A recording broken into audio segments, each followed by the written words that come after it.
Here in Paris, the Bank of France was organized in 1800, just like the Bank of England. But Napoleon decided France had to break free of debt, and he never trusted the Bank of France. He declared that when a government is dependent upon bankers for money, the bankers, not the leaders of the government, are in control. The hand that gives is above the hand that takes. Money has no motherland. Financiers are without patriotism and without decency. Their sole object is gain. Back in America, unexpected help was about to arrive. In 1800, Thomas Jefferson narrowly defeated John Adams to become the third president of the United States. By 1803, Jefferson and Napoleon had struck a deal. The U.S. would give Napoleon $3 million in gold in exchange for a huge chunk of territory west of the Mississippi River, the Louisiana Purchase. With that $3 million, Napoleon quickly forged an army and set off across Europe, conquering everything in his path. But the Bank of England quickly rose to oppose him. They financed every nation in his path, reaping the enormous profits of war. Prussia, Austria, and finally Russia all went heavily into debt in a futile attempt to stop Napoleon.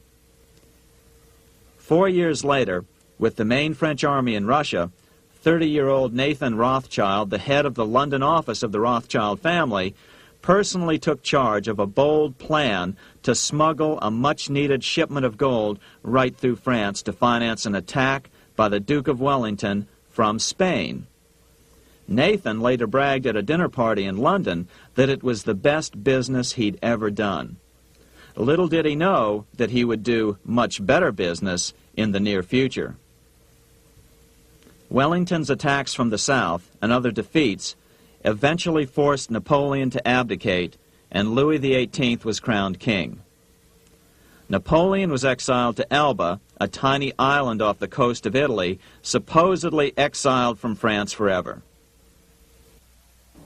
While Napoleon was in exile on Elba, temporarily defeated by England with the financial help of the Rothschilds, America was trying to break free of its central bank as well.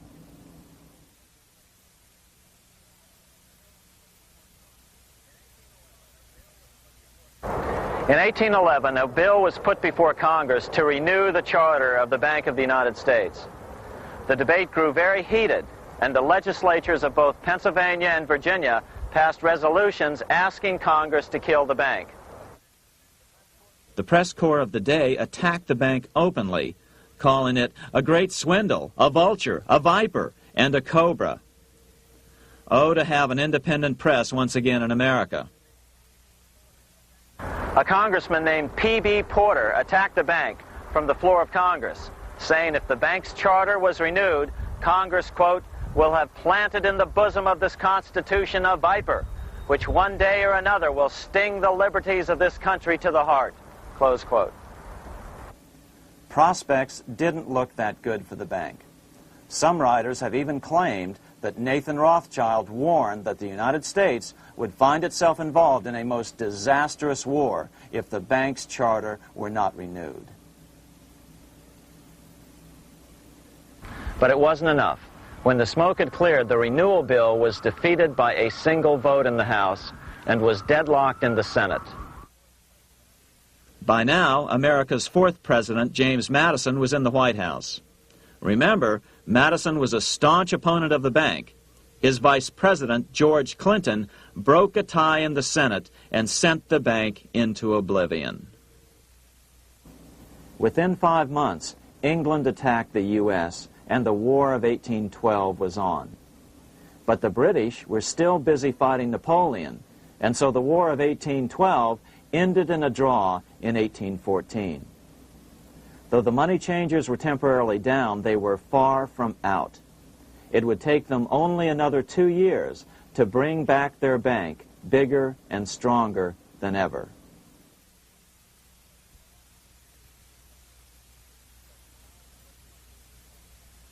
But now let's return to Napoleon, because nothing else in history more aptly demonstrates the ingenuity of the Rothschild family than their control of the British stock market after Waterloo.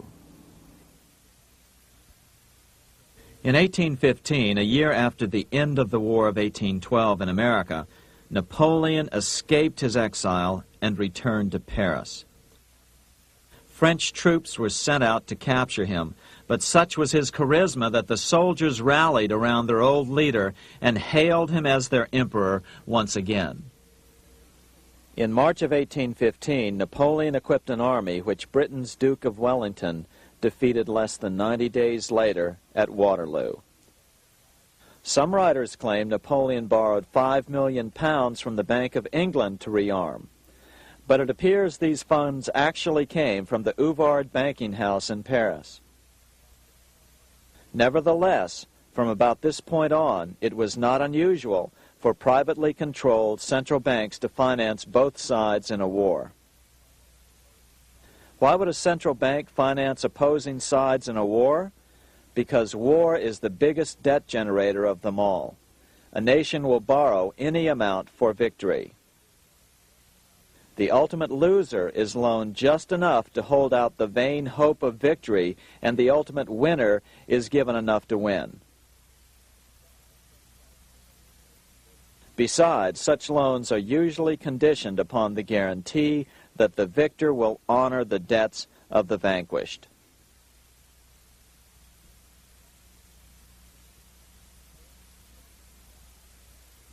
This is the Waterloo battlefield about 200 miles northeast of Paris in what today is Belgium.